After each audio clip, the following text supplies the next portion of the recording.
kaum muslimin dan muslimat yang dirahmati Allah Subhanahu wa taala. Alhamdulillah, rasa syukur yang sedalam-dalamnya mengharuskan kita untuk memuji dan memuja Allah dengan pujian yang setinggi-tingginya atas segala nikmat, rahmat yang besar yang Allah berikan kepada kita. Nikmat iman, nikmat Islam, kemudian diberi pula kita kemauan dan keinginan untuk menjaga keduanya dengan majelis-majelis ilmu seperti ini. Kita berharap mudah-mudahan Allah Subhanahu wa taala memberikan kita pahala yang melimpah dan dengannya kita mencapai rahmatnya sehingga masuk surga. Salawat dan salam kepada baginda Nabi alaihi salatu wassalam, kepada para alul bait, para sahabat tabi'in, dan siapapun yang istiqamah serta setia mengikuti jalannya. Mudah-mudahan salawat dan salam pula kita mendapatkan syafaatnya di padang mahsyar nanti. Amin, amin ya rabbal alamin. Bapak dan ibu, saudara-saudari kaum muslimin dan muslimat yang berbahagia, kita tak boleh lupa pula mendoakan para orang tua kita, ayah dan mak kita, saudara mara, kerabat, handai tolan, sahabat dan teman, serta para guru kita, ustadz, ustazah, para alim ulama yang telah mengajarkan kita dan mewariskan ilmu ini pada kita. Semoga yang masih hidup Allah berikan tambahan taufik dan hidayah sampai husnul khatimah, dan yang telah mendahului mudah-mudahan Allah liputi dengan rahmat dan ampunannya serta ditempatkan di tempat yang tertinggi di sisinya. Amin. Wabil khusus imam kita Abdul Hajjaj Muslim Ibnul Hajjaj rahmatullahi alaihi, yang pada kesempatan ini kita menimba ilmu dari kitab yang diriwayatkan atau dari hadis-hadis yang diriwayatkannya. Baiklah kaum muslimin dan muslimat yang dirahmati Allah, meneruskan bab tahrimul kalami fis shalah, bab tentang diharamkannya berbicara dalam salat, dan keterangan tentang dibolehkannya berbicara itu sudah dinasakh.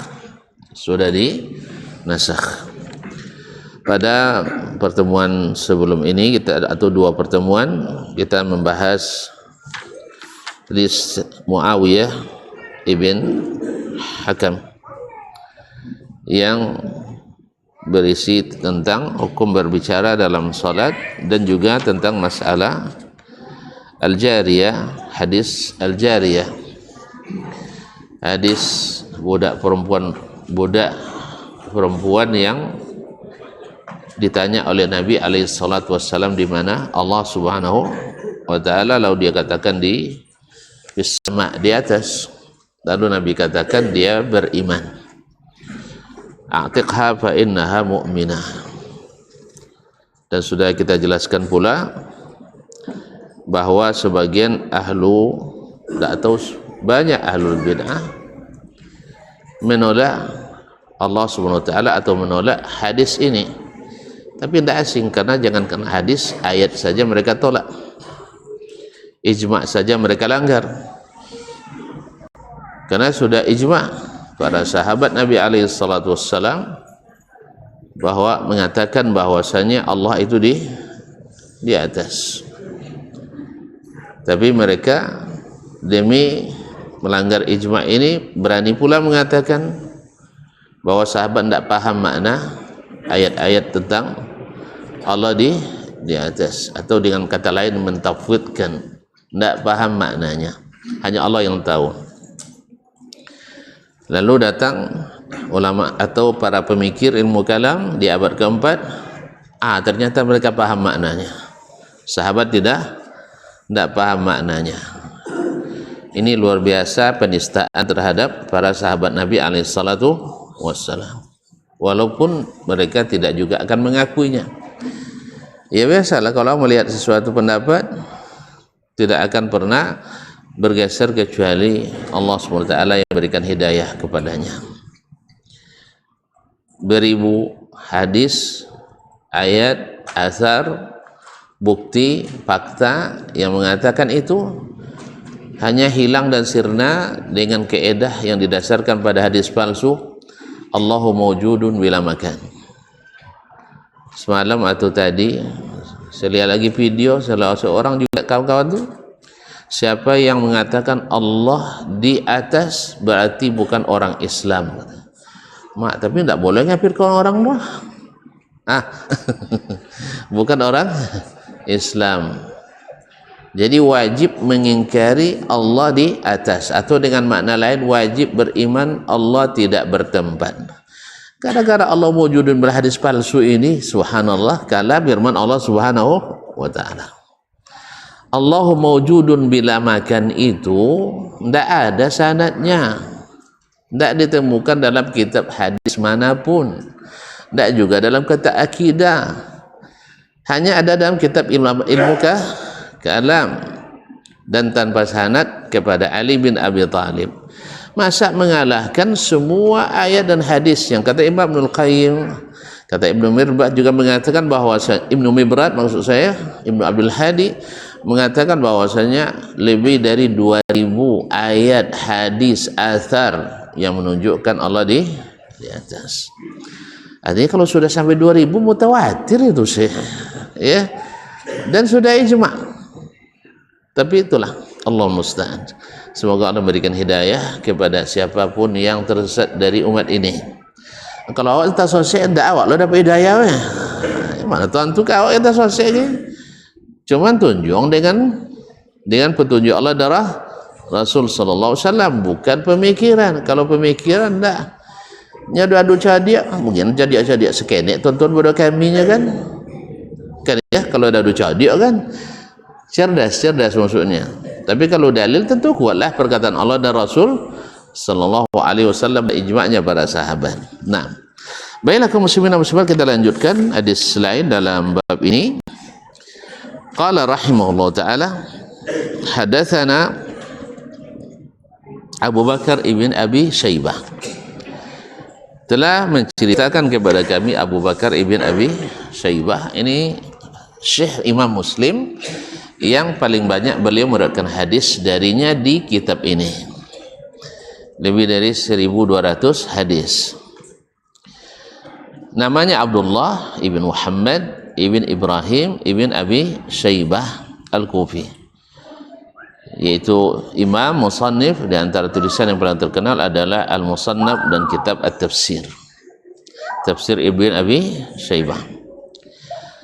Wa Zuhair ibn Harb, dan Zuhair ibn Harb ini juga seorang ulama penulis, banyak tulisannya, diantaranya Musnad, dan namanya Zuhair ibn Harb bin Shaddad An-Nasai Abu Haythamata Al-Baghdadi. Wa Ibnu Numair, dan Ibnu Numair. Ibnu Numair ni dia dengan ayahnya sama-sama disebut Ibnu Numair, tapi kalau langsung Imam Muslim meriwayatkan daripadanya tanpa perantara, berarti anaknya, yaitu Muhammad ibn Abdullah ibn Numair Al-Hamdani Al-Kufi. Wa Abu Sa'id Al-Ashaj, wa Abu Sa'id Al-Ashaj masyhur dengan kunyahnya Abu Sa'id Al-Ashaj, namanya Abdullah ibn Sa'id ibn Husain. Masih lupa bang? Ibn Husain Al-Kufi. Naam, wa alfadhuhum mutaqarimah, lafaz-lafaz yang dikatakan mereka hampir-hampir sama, artinya saling mendekati. Nah, qalu, mereka semua mengatakan hadatsana Ibnu Fudail, telah menceritakan kepada kami hadis ini Ibnu Fudail, yaitu Muhammad ibn Fudail As-Saddusi Al-Kufi. Qala, dia berkata hadatsana Al-A'mash, telah menceritakan kepada kami Al-A'mash, yaitu Sulaiman bin Mahran Al-Kahili Abu Muhammad Al-Kufi. salah satu dari 6 tabi'in yang menjadi perpustakaan sanad hadis. Beliau di Kufah. Masih ingat itu ya? Di Madinah Az-Zuhri, di Makkah Amr ibn Dinar, di Basra Yahya ibn Abi Kathir dan Qatadah ibn Du'am as-Sadusi, kemudian di Kufah Abu Ishaq as-Sabi'i dengan Al-A'mash. Beliau adalah salah satunya. An Ibrahim, dari Ibrahim, yaitu Ibrahim ibn Yazid an-Nakhai, salah seorang ulama fikih dan hadis termasyhur di masa tabi'in. Salah satu dari ulama hadis dan fikih yang termasyhur di masa tabi'in. Kalau orang menyebut qala Ibrahim, maksudnya adalah Ibrahim ibn Yazid an-Nakhai. An Alqamah, dari Alqamah, yaitu Alqamah ibn Qais an-Nakhai, satu kabilah dengan beliau. An Abdillah, kalau orang Kufah meriwayatkan dari Abdullah tanpa disebutkan siapa nama ayahnya, pastikan itu adalah Abdullah ibn Mas'ud. Abdullah ibn Mas'ud al-Huzali Abu Abdurrahman al-Kufi, pernah digelar oleh Nabi dengan Al-Ghulamul Mulham. Al-Ghulam al-Mulham, anak kecil yang diberikan ilham. Qala, dia berkata, kunna nusallimu ala Rasulillah sallallahu alaihi wasallam wa huwa fis salati fayaruddu alaina. Dulu kami sering mengucapkan salam kepada Rasulullah sallallahu alaihi wasallam sedang beliau dalam keadaan salat. Fayaruddu alaina, dan beliau menjawab salam kami. Berarti menjawab salam sama dengan bercakap. Sama dengan bercakap. Falamma raja'na min indin Najashi, tatkala kami pulang dari sisi Najasyi, maksudnya pulang dari hijrah ke Habasyah. Pulang dari hijrah ke Habasyah karena dapat informasi bahwa orang-orang Quraisy sudah masuk Islam. Begitulah, kadang-kadang informasi itu tak sesuai dengan kenyataan. Ternyata yang terjadi adalah semakin dahsyat intimidasi orang Quraisy. Maka terjadi pula hijrah kali yang kedua ke Habasyah. Allah musta'an. Walamma raja' min Najasyi, ketika kembali kami dari kerajaan Najasyi, sallamna alaihi, kami ucapkan salam kepadanya, falam yarudda alaina. Nah, beliau tidak lagi menjawab salam kami. Faqulna, lalu tanyakan, ya Rasulullah, kunna nusallimu alaika fis shalah fataruddu alaina. Dulu kami mengucapkan salam kepadamu, engkau jawab. Sekarang kenapa tidak? Kalau kita mungkin tafsir sendiri aja ya. Lah sombong mau Buya yakin ininya. Sah? Padahal Buya masih duit. Dan itu yang masalahnya. Kalau kita tafsirkan sendiri masuk syaitan. Sah? Tapi tanyalah langsung. Dan ini yang pernah terjadi atau sering terjadi. Orang menafsirkan perbuatan seseorang kiai, seorang ustaz, seorang buya, guru, dia masih hidup tapi dia tafsirkan sendiri. Saya pernah mendatangi orang yang seperti itu. Lain nawak mukasih, lainnya sabui, lainnya saya paham. Saban kayaknya ada itu mukasih dan buya. Ini ustaz pula roh. Paham dan podong lainnya. Amak paham lainnya pada awak lah. Ni awak nak cerita bang. Faham lainnya kayak cerita awak pada awak sendiri. Atau nak dapat lah mati kasih yang dia lakuk di sini. Risang. Fahaminya pada awak lah. Awak yang berucap, dia lebih paham dari apa yang dari kita sendiri. Itu tidak bisa didiskusi dulu. Tidaknya, ayalah tanggung jawab dunia akhirat. Ayalah tanggunglah. Nah, akhirnya syaitan masuk. Masuk sehingga berakibat tidak baik. Oleh sebab itu, makanya ini pelajaran berharga juga dari para sahabat. Mereka tidak menafsirkan sendiri, ya, tapi bertanya langsung kepada Nabi alaihi salatu wassalam. Setelah dijawab langsung oleh Nabi kan selesai, puas hati kita. Kosan tak ada bau babu ya rah. Bukan tak bau ngira, tapi ada memang hukum sudah berubah. Nah, faqala, Nabi menjawab, inna fis salati syughlan. Sesungguhnya salat itu ada, atau dalam salat itu ada sebuah kesibukan. Artinya suatu konsentrasi, fokus yang tidak boleh diganggu dengan kegiatan-kegiatan di luar salat. Jadi Nabi menjawab alasannya tidak boleh lagi kita disibukkan dengan yang di luar salat, karena salat itu sendiri sudah kesibukan yang tidak bisa diganggu dengan yang lain. Itu maksud Nabi alaihissalatu wassalam.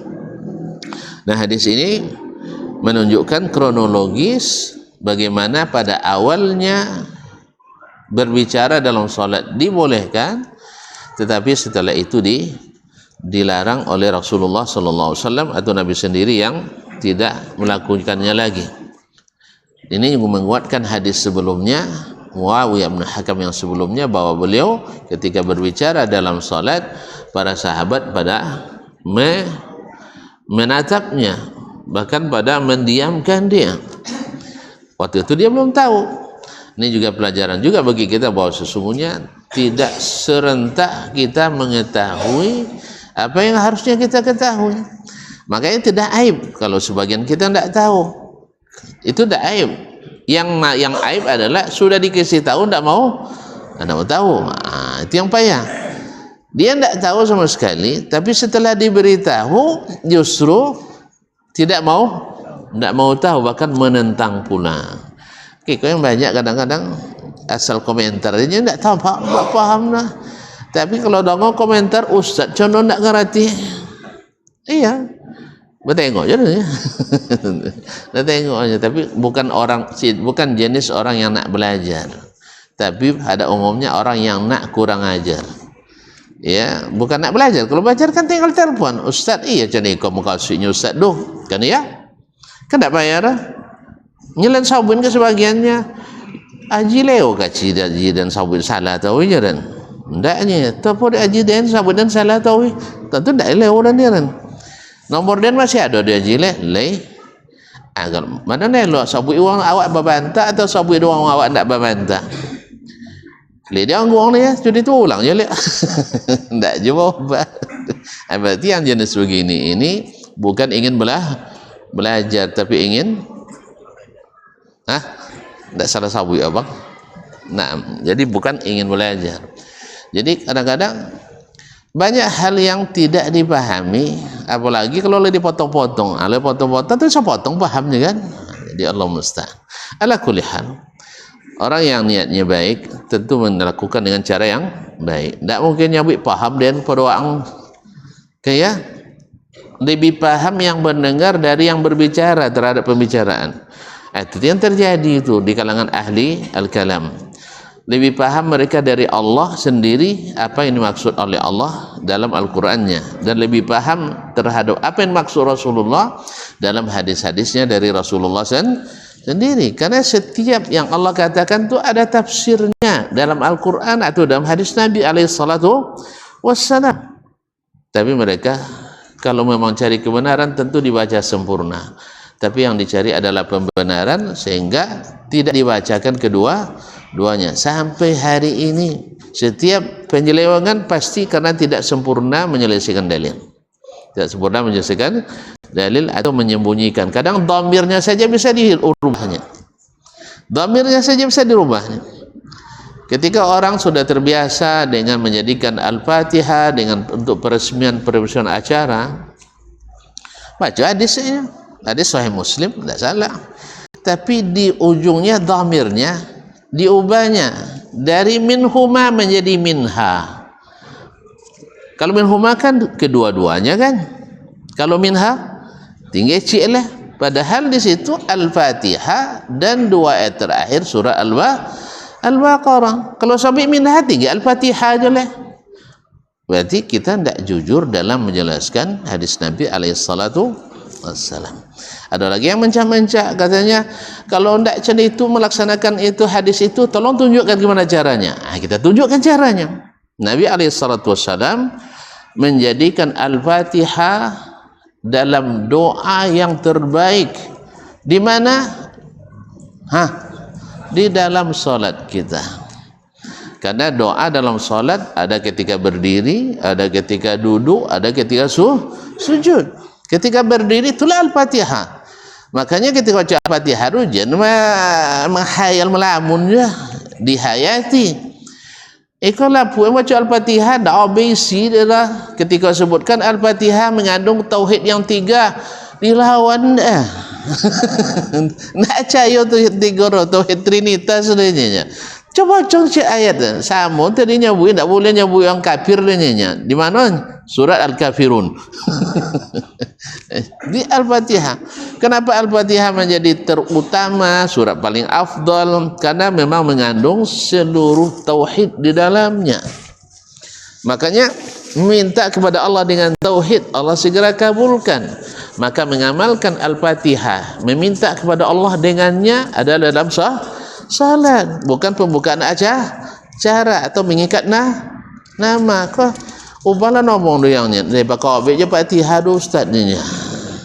Acaklah dan ungkai liatnya bantai ayam, potong dah buat bantai ayam liatnya dah amur dah. Apa sebab sudah diikat dengan Al-Fatihah. Ya. Kan banyak ulama mengatakan kita bukan tidak menghormati ulama, tapi ternyata ini istimbat yang keliru dari para ulama. Juga seorang lombu-lombu itu diikuti ulama yang lain sudah itu kan ya macam itu. Kan ya macam itu enggak. Lombu-lombu seorang enggaknya cuci seorang dulu. Sudah itu berkembang sama dengan melapaskan niat akan salat. Satu dari ulama Syafi'i, Abu Abdullah Zubairi itu yang memulai. Salah memahami perkataan Imam Syafi'i dalam kitabnya Al-Mukhtasar Muzani. Lalu dia dikembangkan oleh yang lain melapaskan niat sebelum salat. Pada Imam Asy-Syafi'i tidak mengatakan itu. Yang dia katakan adalah melapaskan memulai salat wajib dijaharkan, bukan melapaskan niat. Memulai salat wajib dijaharkan. Sedangkan memulai haji boleh dijaharkan dan sah tidak dijaharkan.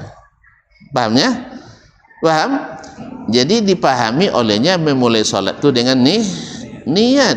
Padahal memulai salat dengan apa? Dengan apa? Takbiratul ihram. Kalau orang salat tanpa melafazkan takbiratul ihram, sah salat apa enggak? Enggak.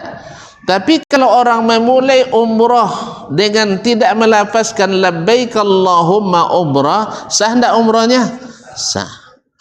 Jadi itu yang dimaksud oleh Imam Asy-Syafi'i. Salah paham beliau diikuti oleh ulama-ulama besar Syafi'iyah setelahnya. Itu siapa kan salah? Antu balik kita ke Nabi SAW. Ilai ponanya melapaskan niat sebelum salat? Enggak. Ilai ponanya melapaskan niat sebelum umrah dan haji? Enggak. Ada Nabi mengatakan melapaskan niat sebelum umrah? Apa dia pandang? Adanya pernah melapaskan niat sebelum umrah. Saya tengok di buku petunjuk haji dan umrah yang dibuat oleh kementerian itu. Apanya bunyi niat tu? Tak lupa nak baca sendiri. Nawaitu. Nawaitu. Umratan mutamatti'an biha ilal haji. Adaan lillahi ta'ala. Itu niat tu. Itulah itu melapaskan. Kan tak ada? Apa nak melapaskan? Labbaik Allahumma umrah. Itu dilapaskan bukan niat. Makanya jangan dilapaskan niat haji. Niat salat. Karena niat salat apa niatnya? Allahu Akbar. Enggak kan? Usalli. Di sitan apa dia nawaitu? Enggak anui. Sika apa dia usalli? Apa? Sika mudhari' sitan madhi. Apa jarak? Jadi kaum muslimin dan muslimat yang mati Allah. Jadi sanonya anui kan? Anui, jangan nawaitu. Atau kada nawaitu wa sallaitu. Ya Pak. Nah, jadi makanya terjadi perbedaan lafaz. Karena memang itu bukan dari Nabi alaihissalatu wassalam. Ada yang salah memahami lalu diikuti oleh yang lain. Wallahu taala alam. Tapi yang ketahuin buat je lah, tak apa dah jemaah gimana, dia membahas secara ilmiah aja, dia tak masuk ke doa. Jangan kau ada langsung saja kenek lainnya, je MTS lah, MDA lah, itu bajan tak pergi sama ubah lah, buat lah, tak apa je orang. Tak kan topik lah, tak muncul. Tapi tu dan wajib menyampaikan, fahamnya? Sebagaimana guru-guru dahulu menyampaikan apa yang dia ketahui dan menyampaikan pula apa yang kita ketahui. Dia tembok contoh buaya dahulu je tembok, syukur. Kalau enggak berarti mengikuti ilmu kita. Itu aja masalahnya. Kan jemaah ngila lah pasalang-salang lah pulanya. Hebat lo ustaz pada enggak. Pastilah hebatlah ulama budawak lah. Awak kan ulama lah. Awak baru penuntut ilmu. Cuman penuntut ilmu tak boleh tak tu salah dah. Ketika belajar je guru dulu, tak pernah nyalang guru ke? Tak pernah awak salang guru ke? Kan lainnya biasa rumahnya. Cuman guru dah wangi kat dalam tu, orang bertanya tu mana nyo. Ni dia asung dek kawan. Nya kawan tu dia kadang ada lo kau dua kan. Mannya. Contohnya itu ke buaya tu le tak tu nya. Yes. Dia nyasin jadi. Dia ini kan guru akan bertingkat-tingkat. Ada yang memang seluruh dikuasai dia kan. Sebagian kan enggak. Kalau di pelajaran kena tu enggak ambil lah. Itu dia. Kawan kak, dia awak cari cadia di antara yang enggak cadia kan. Akhirnya suruh mana nyo bertanya pula. Maklumlah kelas 2 baru bang lalu bakal bahan lah. Istilah nak nengok-nengok jurus je banyak kan. Tanya lah ke buaya no. Jawab dia salah, jawab tu bah tengok buku kayaknya tak cari itu dua kianya. Dia kan wangi uang bertanya mana nyo. Astagfirullahaladzim. Semoga Allah merahmati beliau dan mengampuninya dan jangan sampai tabul dosa tu. Allah musta'an. Baiklah kaum muslimin dan muslimat dirahmati Allah SWT. Kemudian Imam Muslim mengatakan hadatsani Ibnu Numair, telah menceritakan kepada kami Ibnu Numair, yaitu Muhammad bin Abdullah bin Numair Al-Hamdani Al-Kufi. Qala hadatsani Ishaq ibn Mansur As-Saluli, telah menceritakan kepada kami Ishaq ibn Mansur As-Saluli Abu Abdurrahman. Qala hadatsana Huraim ibn Sufyan, telah menceritakan kepada kami Huraim ibn Sufyan Al-Bajali Al-Kufi anil A'mash, dari Al-A'mash Sulaiman bin Mahran Al-Kahili Abu Muhammad Al-Kufi bihadzal isnad nahwa, dengan sanad tadi, maknanya dari Ibrahim An-Nakhai dari Alqamah ibn Qais An-Nakhai dari Abdullah ibn Mas'ud, atau hampir sama dengan lafaz yang diriwayatkan tadi. Nah, kemudian boleh melanjutkan hadatsana Yahya ibn Yahya, telah menceritakan kepada kami Yahya ibn Yahya An-Nisaburi, Yahya ibn Yahya An-Nisaburi, sekampung dengan Imam Muslim. Qala akhbarana Husaim, telah menceritakan kepada kami Husaim ibn Bashir Ad-Dimashqi an Ismail ibn Abi Khalid, dari Ismail ibn Abi Khalid Al-Bajali Abu Abdullah Al-Ahmasi Al-Kufi an Al-Haris ibn Shubail, dari Haris ibn Shubail Al-Bajali Al-Ahmasi an Abi Abdurrahman Asy-Syaibani, dari Abu Abdurrahman Asy-Syaibani, masyhur dengan kunyahnya Abu Amr Asy-Syaibani An-Nahwi Al-Lughawi, ahli nahwu dan ahli bahasa. Beliau bukan dari Bani Syaiban, tapi karena lama tinggal dengan orang itu sehingga disebutkan kepada Asy-Syaibani. Namanya adalah Ishaq ibn Mirar, Ishaq ibn Mirar Asy-Syaibani. An Zaid bin Arqam, dari Zaid bin Arqam, qala radhiyallahu ta'ala anhu, qala, dia berkata, kunna natakallamu fis shalah, dulu kami berbicara di dalam salat. Yukallimu ar-rajulu sahibahu wa huwa ila janbih, seseorang berbicara dengan saudaranya di sampingnya. Jadi sambil togak cita-cita. Contoh bayangkanlah contoh haji salat kini. Ya, bercita. Kan? Bapa cerita sawit tedang ni kan. Jadi ada dibolehkan di awal dulu. Dibolehkan. Kalau sampai di bulan sampai gini sudah apa kan? bakal lebih masjid ni. Allah musta'an. Ya, awak memang banyak cerita Allah musta'an. Wa yukal wa huwa ila jambi fi salat, di dalam salat, hatta nazalat, sampai turun firman Allah Subhanahu wa taala, wa qumu lillahi qanitin, dan berdirilah kalian karena Allah dalam salat, qanitin, dalam keadaan sukut. Al-qunut maknanya adalah sukut, itu diam. Fa umirna bis sukut wa nuhina anil kalam. Ini tafsiran langsung dari sahabat, diambilnya dari Nabi SAW. Makna qunut adalah as-sukut, yaitu diam. Karena di antara makna qunut juga adalah berdiri lama. Wa kanat minal qanitin, Maryam itu adalah wanita yang kalau berdiri solat sangat lama. Makanya doa kunut berdiri. Kan berdiri waktu doa kunut lama tu sebentar. Kalau diambil dari maknanya lama. Walaupun sebagian mengatakan tidak diharuskan lama kecuali kita sendiri. Nah, kalau jadi imam diupayakan menyesuaikan dengan kemampuan makmum. Nah, tapi kalau ditampakkan dari muka, awak harus menyesuaikan diri. Ya, alhamdulillah di situ awak siap untuk salat lama. Tampang umrah Ramadan kan? Umrah selama Ramadan memang lama di situ. Umrahnya ada sama dengan haji.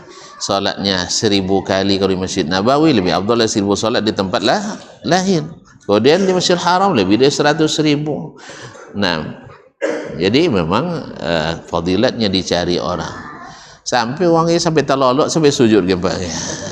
Dia nak ikut, tapi dia ngantuk sono, tapi ikut aja. Enggak ada bang, sujud pertama sampai rakaat kedua enggak bangkit dah. Awak sangka mati sana sudah lai duitnya. Tahun duit lebar kau. Jadi lai kan ngantuk solat malam kan, solat tahajud. Ya bukan tarawih, solat tahajud yang tengah malam itu. Jadi pas sampai yang awak sebelah kanan sejak sujud pertama nah dia bangkit dah. Basinggung dia kan, enggak tahu dia dah. Kan kenapa bapak itu seketik kan? Enggak tahu dia dah. Akhirnya bawa pola lah sudah salam imam, bawa jogong. Yang digeser nak tasur dia dah, termasuk cukir lah. Allah Ustaz. Mungkin berat, ngantuk berat, kadang mungkin aja baru selesai umrah kan, tiba-tiba malam lah tahajud pula kan. Allah Ustaz. Dan itu di Masjidil Haram. Subhanallah. Kemudian fa umirna bisukut wa nuhina 'anil kalam. Sejak itu disuruh kami untuk diam dalam salat, tidak boleh berbicara lagi. Itu yang dipraktikkan dalam hadis yang pertama kemarin. Qala hadatsana, berkata Imam Muslim telah menceritakan kepada kami Abu Bakar ibn Abi Syaibah. Sudah disebutkan di sana tadi, itu Abdullah ibn Muhammad ibn Ibrahim ibn Abi Syaibah Abu Bakar Al-Absi Al-Kufi. Qala hadatsana Abdullah bin Numair, telah menceritakan kepada kami Abdullah bin Numair, ayah dari Muhammad bin Abdullah bin Numair tadi, Al-Hamdani Al-Kufi. Wa Waqi', dan Waqi', yakni Waqi' ibn al-Jarrah Ar-Ru'asi Abu Sufyan Al-Kufi. Ini adalah guru Imam Asy-Syafi'i yang masyhur dalam, kalau kita dulu belajar ketika hafalan kita rusak, selalu dibacakan syair Waqi', Imam Asy-Syafi'i ini, asyakautu ila waqi'in su'a hifdhi fa arsyadani ila tarkil ma'asi wa 'alamani bi anna al-ilma nurun wa nurullahi la yuhda lil 'asi. Saya kadukan kepada Waqi', buruknya hafalanku. Buruknya hafalan Imam Syafi'i, kenapa ni? Hafal kita Al-Muwatta 1400 hadis dalam 8 boleh malam. Awak cuba lah mau hafal arba'in anak-anak awak semester tak jawab hafal arba'in. Semester. Bang, hanya sampai boleh malam dia hafal kitab Al-Muwatta dengan sanad. Arba'in tak sanad tak? Kan tak lah. Semester tak kurangnya kawan. Allah musta'an. Jadi begitulah. Jadi kalau sabit buruknya hafalan Asy-Syafi'i mungkin sebaik-baik hafalan kita pada hari ini. Ya, karena awak hidup di zaman orang kalau pertanyaan yang paling pas ditanyakan masih lupa lehnya. Kalau mereka waktu itu masih ingat. Kalau sekarang tanyanya masih lupa. Karena memang kebanyakan kita pelupa. Kalau mereka waktu itu pada rata-rata penghafal. Ya pun tak nyawa pakai nya semakin mudah apa peralatan dan sarana semakin lambe masuk ilmu tu kan ya. Sama juga semakin maju di bidang apanya fasilitas, maka gerak badan awak semakin sakenek badan antu semakin penyakit banyaklah joleh makan tambah jo kojo sakenek. Jadi nombor palu makannya bokojo ndak palu gara-gara asih. Jadi kalau ndaklah buat asih ndaklah jalan kojo gini rumah kan ya. Apa dia tak sudah dia mati listriknya kan ya. Ndak basi. Jadi memang Allah musta'an. Ma'asyiral kiram dirahmati Allah, Waqi' bin al-Jarrah Ar-Ru'asi menunjukkan ila tarkil ma'asi, untuk meninggalkan maksiat. Lalu dia beritahukan kepada aku bahwa ilmu itu cahaya dan cahaya dari Allah tak diberikan kepada orang yang berbuat maksiat. Na'udzubillah. Qala, dia berkata afwan qala tahwil itu pindah ke sanad yang lain. Imam Muslim wa hadatsana Ishaq ibn Ibrahim telah menceritakan kepada kami Ishaq ibn Ibrahim, yaitu Ishaq bin Ibrahim ibn Makhlad ibn Rahuyah Al-Khurasani, yang kata Imam Ahmad ma'abara ilaina nahra Khurasan ila Baghdad afqahu min Ishaq. Tidak ada orang yang menyeberang sungai Khurasan ke Baghdad. Khurasan itu adalah sarangnya ulama dulu. Makanya ada istilah mazhab Imam Asy-Syafi'i tariqatul Khurasaniyin, yaitu metodologi orang Khurasan dari pengikut mazhab Imam Asy-Syafi'i. Jadi itu adalah al-qaulul qadim di antara pendapat Imam Syafi'i rahimahullah taala. Tapi tidak ada yang lebih faqih yang turun dari Khurasan menyeberang sungai Al-Furat ke Baghdad yang lebih faqih dari Ishaq bin Rahuyah. Padahal banyak yang menyeberang ke situ, tapi yang paling faqih adalah Ishaq bin Rahuyah. Nanti kalau dalam buku fikih tuan-tuan temukan wabihi qala Ishaq, pasti yang dimaksud ini. Kalau tadi wabihi qala Ibrahim, yang dimaksud ada Ibrahim an-Nakhai. Sebagaimana dikatakan wabihi qala Malik, berarti Malik ibn Anas. Wabihi qala Syafi'i, berarti Imam Asy-Syafi'i, dan seterusnya. Nah, ma'asyiral kiram, qala akhbarana Isa bin Yunus, telah menceritakan bagaimana Isa bin Yunus, yaitu Isa ibn Yunus ibn Abi Ishaq As-Sabi'i. Isa ibn Yunus ibn Abi Ishaq As-Sabi'i. Kulluhum, semua mereka, yaitu Abdullah bin Numair, Waqi' bin al-Jarrah, Isa ibn Yunus, mereka dari Ismail ibn Abi Khalid, dari Ismail ibn Abi Khalid al-Ahmasi al-Bajali Abu Abdullah al-Kufi.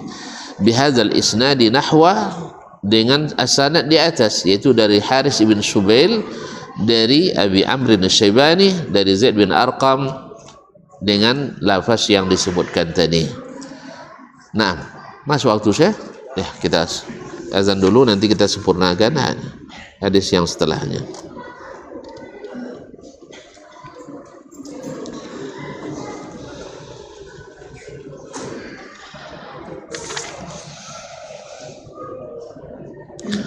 Allahu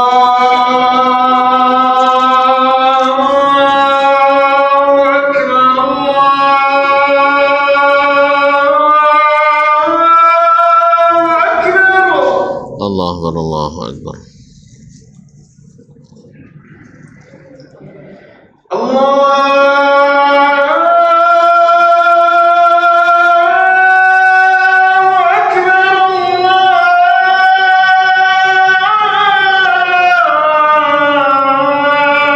Allahu Akbar.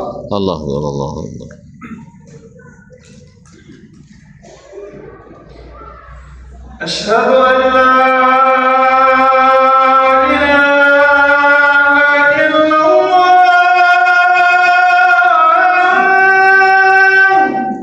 أشهد أن لا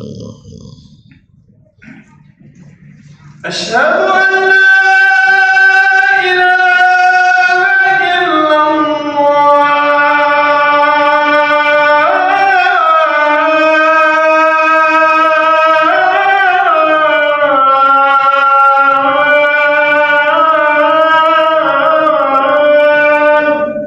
أشهد أن لا أشهد أن أشهد أن محمدا رسول الله أشهد أن محمدا رسول الله أشهد أن محمدا رسول الله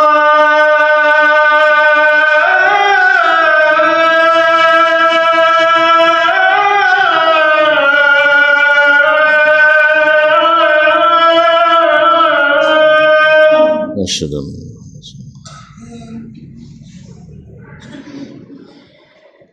حي على الصلاة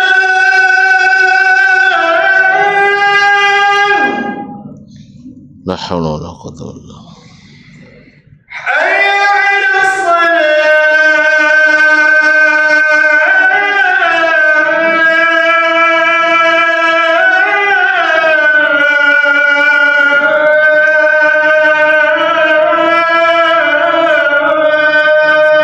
لا حول ولا قوة إلا بالله حي على الفلاح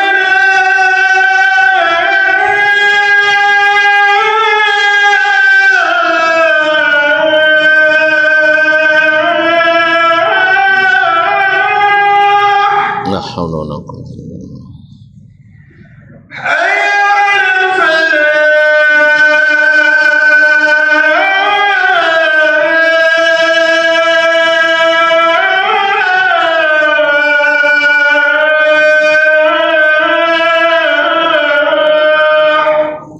لا حول ولا قوة الله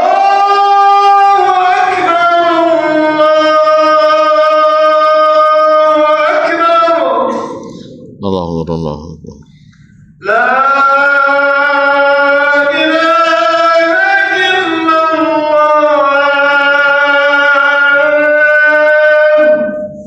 وأنا أشهد أن لا إله إلا الله اللهم رب هذه الدعوة التامة والصلاة القائمة لرحمة سبحانك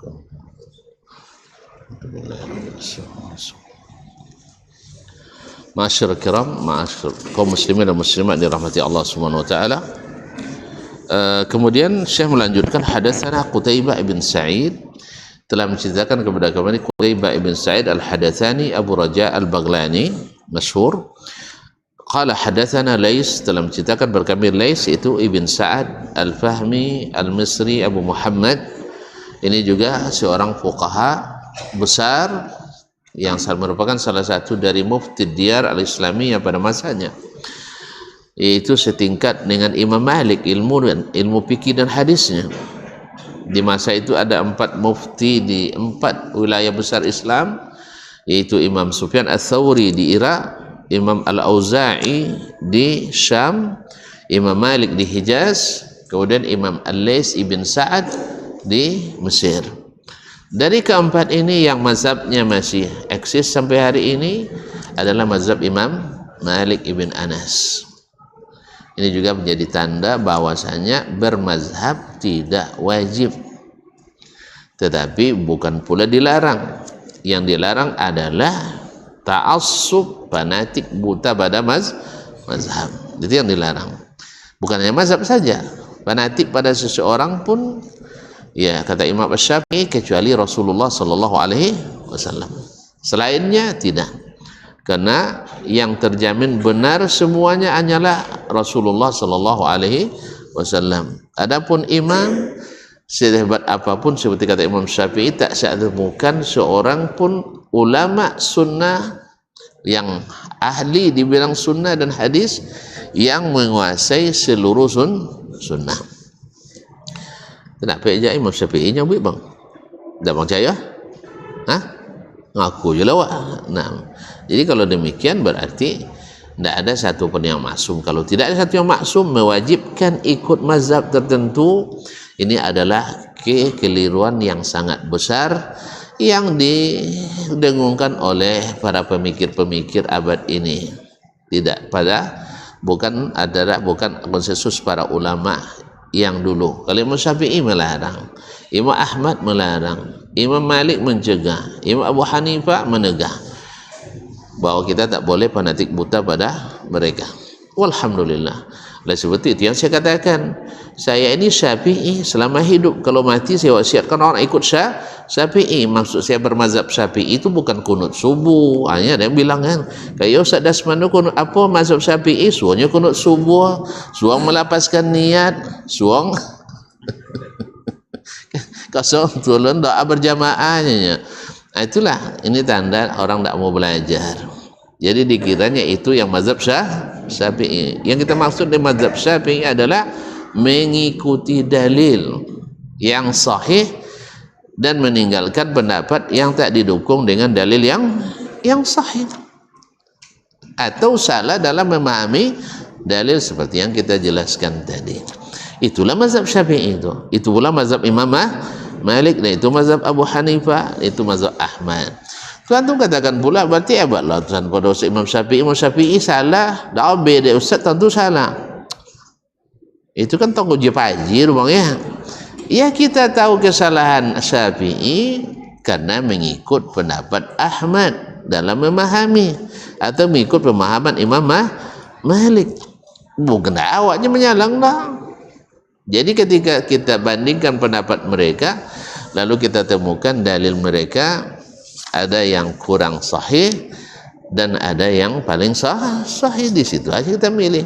Berarti ikut ustaz mazhabnya tarjih, bukan mazhab tarjih. Tarjih itu bukan mazhab. Mazhab tarjih itu alat untuk memilih mana di antara mazhab yang paling mendekati. Berarti itu ijtihad, mungkin juga salah, mungkin. Ya silakan aja salah. Kita siap salah, tapi menyalahkan juga dengan dalil. Ya Pak, oh, siap salah, siap diperbaiki. Nah, tidak mengatakan semua yang kita katakan benar. Nah, tidak ada yang berani mengatakan itu kecuali Rasulullah sallallahu alaihi wasallam. Wallahi ma yakhruju min hadza illa haqq. Tidak ada yang keluar dari sini kecuali hak. Ya Allah yang menjamin. Sah? Allah yang menjamin. Nah, kalau kita kan tidak ada jaminan. Paham saya? Jadi bukan sembarang menyalahkan, bukan kita lebih hebat, tidak. Tapi kita belajar dari yang ulama-ulama yang hebat-hebat itu. Tahwil ke sanad yang lain. Wa hadatsana Muhammad ibn Rumh, telah menceritakan kepada kami Muhammad ibn Rumh al-Misri. Qala akhbarana al-Lais, telah menceritakan kepada Lais ibn Sa'ad al-Fahmi al-Misri yang tadi disebutkan, an Abi Zubair, dari Abu Zubair itu Muhammad ibn Muslim ibn Tadrus al-Makki, masyhur dengan kunyahnya Abu Zubair. Dia adalah seorang fuqaha di masa tabi'in di Makkah. An Jabir bin Abdullah ibn Amr ibn Haram al-Ansari al-Khazraji. Dia dan ayahnya sahabat. Beliau adalah sahabat junior, ayahnya sahabat senior. Ayahnya syahid di perang Uhud. Annahu qala, dia berkata, inna Rasulullah sallallahu alaihi wasallam ba'athani li hajah. Rasulullah SAW mengutus saya untuk suatu urusan, suatu keperluan. Thumma adraktuhu wa yasir. Kemudian saya menyusulnya. Wa huwa yasir, dia sedang berjalan. Qala Qutaibah yusalli. Qutaibah dalam riwayat mengatakan berjalan sambil salat, atau salat sambil berjalan. Maksudnya di atas kendaraan. Fasallamtu alaihi, lalu saya ucapkan salam kepadanya. Fa asyara ilayya, lalu dia menjawab dengan isyarat. Nah, falamma faragha da'ani, setelah dia selesai salat, dia memanggilku. Faqal, lalu Nabi berkata, innaka sallamta anifan, kamu baru saja tadi mengucapkan salam kepadaku, wa ana usalli, saya sedang salat, wa huwa muwajjihun hina idzin qibala al-masyriq, Nabi waktu itu sedang menuju ke arah timur, ke arah timur, berarti dari arah barat tentunya. Kalau ke timur berarti dari arah barat. Menghadap kiblat atau tidak? Nah, woi, menghadap kiblat atau tidak? Ya enggak, karena kiblat Nabi waktu itu arah selatan. Karena Madinah di atas, Makkah di bawah, harus ke selatan. Ini juga suatu rukhsah bagi orang yang salat di atas kendaraan, dibolehkan salat sunat di atas kendaraan. Yang kedua, boleh salat sunat di atas kendaraan tanpa menghadap kiblat, yaitu menghadap ke arah tujuan kita. Ini rukhsah bagi yang ingin salat sunat di dalam perjalanan, yaitu menghadap ke arah di mana tujuan perjalanan kita. Ini rukhsah. Tapi kalau salat wajib, wajib turun dari kendaraan dan wajib menghadap kiblat. Tidak ada rukhsah untuk tidak menghadap kiblat. Tu apa je dalam pesawat? Apa je? Suatun. Kalau bisa turun, kan itu lihat. Tapi karena tidak bisa turun sembarangan, ya kan? Kan tidak bisa turun sembarangan. Sawahnya di Jakarta, kan tidak bisa sembarangan. Artinya harus minta izin Singapura lo dulu. Harus minta izin Awak punya keuangan minta izin. Itulah hebatnya awak. Itu dulu ya. Sudah selesai gini. Apa nak mau jangan pikir mono, tak kau jawab dah. Mikir kau jawab, tak kau selesai kau jawab dah. Tapi tentu jadilah. Ya, mana tentu sok tonton jadi presiden lo sok, atau jadi menteri perhubungan lo sok. Ya, ndak kelas awak mau nyolasen lo. Awak nak mendarat di wilayah awak, udara awak, minta izin ke uang Singapura. Tak tentu dia. Lo tak tentu lah. Wangi-wangi juga. Nya wangi-wangi tentu tak ada guna orang. Mohon maaf ya. Mohon maaf den termasuk tu jenah saya di bono. Wangi-wangi awak salah sabut dan cakor. Wangi-wangi awak kan tak guna bono. Tapi tentu jadi julah. Dah. Jadi itulah awak mengelola begini negara awak. Doa doa banyak-banyak. Nah, mudah-mudahan tak minta izin ke uang je masuk rumah awak lah. Sah? Uang masuk izin, minta izin masuk ke rumah awak. Kini kan ada bandara gimana? Bandara uang di negara awak tak tentu awak dah. Kan ada. Dek codi awak dulu dia. Awak ke codi. Nah. Tapi codi bu. Asalnya untuk makan saangnya situ. Jual negara dan biasa. Berarti memang kita masih dalam kondisi yang sedang tidak baik-baik saja. Kalau ada Allah nak buat Natal musamu lagi nih, macam dia juga. Ya doakan aja orang cerdas itu berilmu dan mengikuti ilmu, bukan mengikuti hawa dan pikiran. Ya kalau ikut pikiran ancak saudara buat dah, buat saudara ancak. Nasallallahu alaihi wasallam. Ya sampai kok kelo bang. Nah. Jadi boleh kalau pesawat bisa turun, wajib turun. Tapi kalau tidak bisa, maka kita solat sesuai yang dia sesuai kesanggupan. Bukankah ketika kita solat dalam keadaan sakit, solatnya kadang tidak menghadap kiblat, tidak bisa nih. Jadi hukum darurat. Tapi alhamdulillah. Dan jangan memanfaatkan daruratnya, tapi nak buang lah. Ya maka dibuang sodos pesawat payah. Bisa? Tapi kalau seandainya bisa, misalnya kalau di Saudi Airlines itu ada musallanya. Saudi mungkin satu-satunya di dunia yang ada musallanya. Ini memang kalau orang biasa menghargai akidah dengan benar, tentu dengan harga solat itu walaupun di atas udara. Jadi tidak ruginya mengorbankan beberapa kursi itu dah. Kalau awak tidak sekian rugi sore ya. Mak 6 atau 4 kursi yang dikorbankan dulunya. Dia hitung dia setahun. Itu dia rugi tahu ini salah hitung tahu. Nya betul hitung kalau Ta'ala.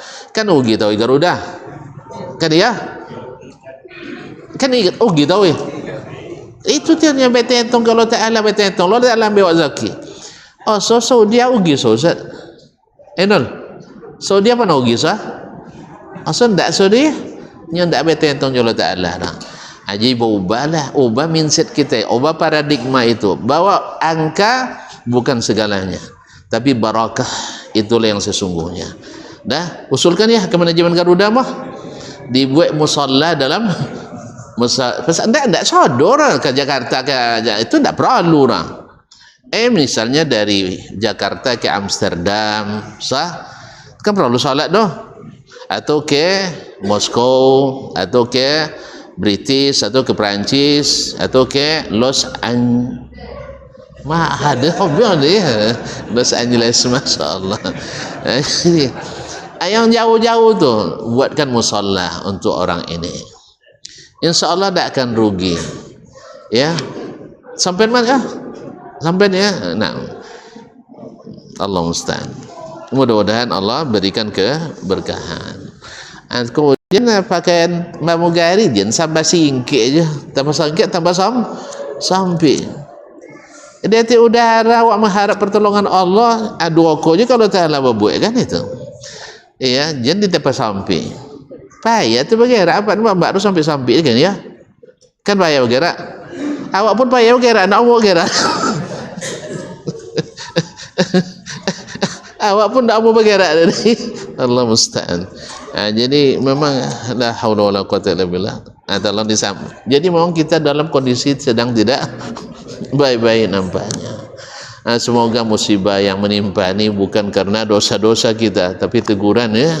Mudah-mudahan jadi pelajaran berharga bagi kita. Jadi tabang-tabang je lah.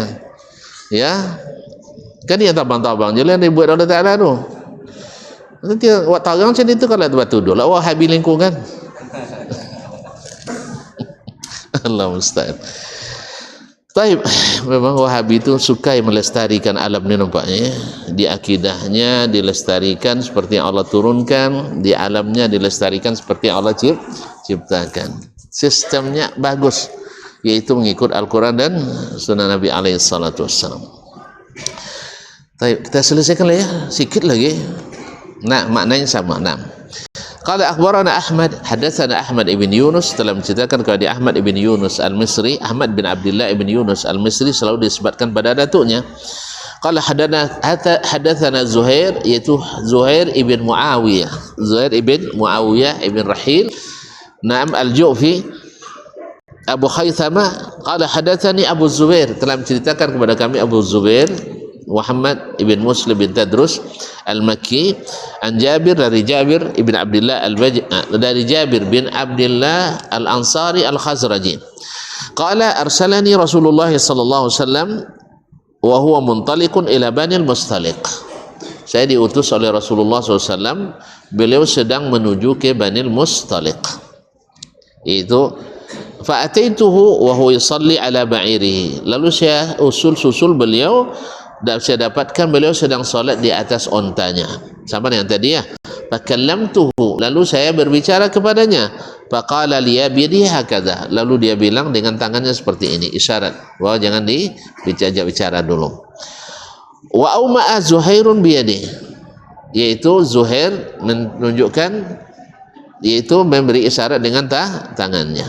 Nah, summa kallamtuhu, kemudian saya berbicara setelah kepadanya, tentu setelah salat. Faqala li, lalu dia kata faqala li hakadha fa umma Zuhair aidan biyadihi, kemudian saya bicara juga, lalu dia beri isyarat lagi, nahwal ardi, ke arah tanah, wa ana asma'uhu yaqra'u yu, dan dia mendengar dia membaca yumi bi ra'sihi, beliau menundukkan dengan kepalanya. Falamma faragha, artinya rukuk dan sujud dengan menundukkan kepala.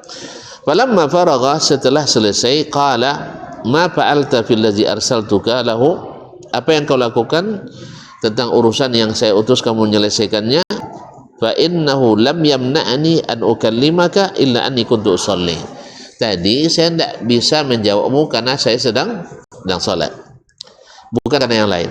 Qala Zuhair wa Abu Zubair, berkata Zuhair Abu Zubair, jalisun mustaqbilal qiblah, mustaqbilal Ka'bah, faqala biyadi Abu Zubair ila Bani al-Mustalik. Yaitu Zuhair bin Muawiyah dan Abu Zubair meriwayatkan bahwa Nabi duduk menghadap ke Ka'bah, yaitu di atas kendaraannya. Faqala biyadihi, lalu dia berisyarat dengan tangannya. Faqala biyadihi Abu Zubair ila Bani al-Mustalik, Abu Zubair mengisyaratkan dia menuju ke Bani al-Mustalik. Faqala biyadihi ila ghairil Ka'bah, dan dia memberitahu pula bahwa bukan ke Ka'bah. Tadi perbedaan antara riwayatnya Muawiyah dan Zuhair bin Muawiyah dan Abu Zubair. Kemudian hadis selanjutnya atau sanad yang selanjutnya dalam bab ini, qala hadatsana Abu Kamil Al-Jahdari, telah menceritakan kepada kami Abu Kamil Al-Jahdari, yaitu Fudail ibn Husain Al-Jahdari, masyhur dengan kunyahnya Abu Kamil. Qala hadatsana Hammad ibn Zaid, telah menceritakan kepada Hammad ibn Zaid ibn Dirham Al-Basri, ya, salah seorang ulama hadis dan fikih juga di Basrah. An Katsir, dari Katsir ibn Murrah. An Atha, ini Atha ibn Abi Rabah, Atha ibn Abi Rabah Al-Makki, dan beliau adalah ulama besar fikih dan hadis di Makkah, sampai khalifah mengatakan di masa beliau hidup tidak boleh berfatwa di musim haji kecuali Atha bin Abi Rabah minat tabi'in. An Jabir, dari Jabir bin Abdullah Al-Ansari, seperti sanad sebelumnya, qala kunna man Nabi sallallahu alaihi wasallam, kami bersama Nabi sallallahu alaihi wasallam, fa ba'atsani fi hajah, lalu dia mengutus saya mengurus sesuatu kebutuhan. Faraja'tu, lalu saya pulang, wa huwa yusalli ala rahilatihi, sedang beliau salat di atas kendaraannya. Wa wajhuhu ala ghairil qiblah, sedang dia menghadap ke arah bukan arah kiblat. Fasallamtu alaihi, lalu saya ucapkan salam kepadanya. Falam yarudda alayya, lalu tapi dia tidak menjawab salamku. Falam mansaraf, ketika selesai salatnya, qala innahu lam yamna'ni an arudda alayka illa anni kuntu usalli, sebenarnya saya tidak ada yang menghalangi saya untuk menjawab salammu kecuali karena saya sedang salat. Nah, sama dengan yang tadi, yaitu boleh salat sunat di atas kendaraan, kemudian boleh tidak menghadap kiblat, kemudian tidak boleh berbicara dalam salat, tidak boleh berbicara dalam salat. Wa hadatsani Muhammad ibn Hatim, ceritakan kepada kami Muhammad ibn Hatim bin Maimun, qala hadatsana Mu'alla ibn Mansur, cerita kepada kami Mu'alla bin Mansur, qala hadatsana Abdul Waris ibn Sa'id, menceritakan kepada Abdul Waris ibn Sa'id ibn Zakwal Al-Ambari, qala hadatsana Katsir ibn Shinzir, apa tadi saya bilang Katsir bin Murrah, Katsir ibn Shinzir, an Atha ibn Abi Rabah, dari Atha ibn Abi Rabah, dari Jabir qala ba'athani Rasulullah SAW fi hajatin, dalam satu kebutuhan, bermakna hadis Ahmad, semakna dengan hadis Ahmad ibn Zaid dari Katsir ibn Shinzir tadi. Ma'asyiral kiram, tinggal satu masalah lagi, yaitu pertama, boleh dilarang berbicara dalam salat, yang sebelumnya dibolehkan. Jadi kalau ada sebagian ulama, kita baca dalam buku fikih nanti, yang membolehkan berbicara dalam salat, berarti kemungkinan dalil ini belum sampai kepadanya, khususnya di kalangan mutaqaddimin, karena nanti akan kita temukan sebagian ulama di kalangan sahabat, para tabi'in, yang masih membolehkan berbicara dalam salat. Berarti dalil ini barangkali belum sampai kepadanya. Yang kedua, bahwasanya berbicara dalam salat itu artinya berbicara antar manusia atau bukan dalam salat, bukan masalah salat. Kalau masalahnya tidak berbicara dengan manusia, seperti mengucapkan tasbih, misalnya imam salah lalu diucapkan subhanallah, ini kan bicara juga, maksudnya yang berbicara dengan orang lain, berbicara dengan orang lain. Masalah ketiga, bila yang diingatkan tidak paham apa yang disampaikan. Misalnya makmum atau imam lupa baca Al-Fatihah. Pernah terjadi? Sering terjadi. Tahun lalu di waktu salat Idul Fitri di sebuah negara Islam, hadir presidennya, hadir muftinya, hadir menteri agama, seluruh menteri, seluruh hadir. Imam di rakaat kedua lupa baca Al-Fatihah. Seluruhnya pun gak hanya lupa je. Tak ada lupa, tak ada sogan, tak ada tontung. Tak tontung tak mungkin lah. Mungkin takut ke presiden kan. Jadi akhirnya mereka salat tanpa membaca Al-Fatihah. Taklah diulang lah. Akhirnya ributlah dunia Islam. Masing-masing memberikan pembelaan. Yang pro beri pembelaan dalam mazhab ini dan sebagainya. Padahal sebenarnya kan tinggal diingatkan. Nah, ketika diingatkan itu, kalau dibaca subhanallah lalu tidak dipahami oleh imam, boleh tak kita mengatakan baca Al-Fatihahnya? Ya. Kan itu kan. Lampu subhanallah tak jawab kan? Ini tersebut Al-Fatihahku. Misal kan, itu boleh atau tidak? Jadi khilaf di antara ulama. Bila masalahnya berkaitan dengan kemaslahatan salat, sebagian memberikan rukhsah, karena kalau tidak jadi selesai masalah.